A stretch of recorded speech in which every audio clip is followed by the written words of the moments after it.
Here's how to download wallpapers from Pinterest in just a few seconds. First, open the Pinterest app on your phone. Make sure you're logged into your account.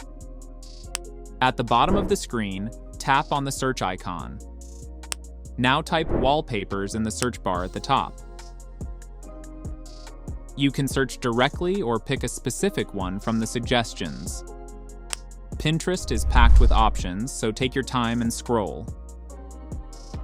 Once you find a wallpaper you like, tap on it. This will open the image in full screen so you can see all the details clearly.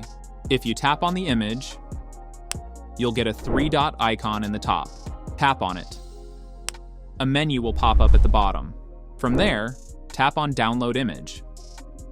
And that's it. The wallpaper will automatically be saved to your phone's gallery.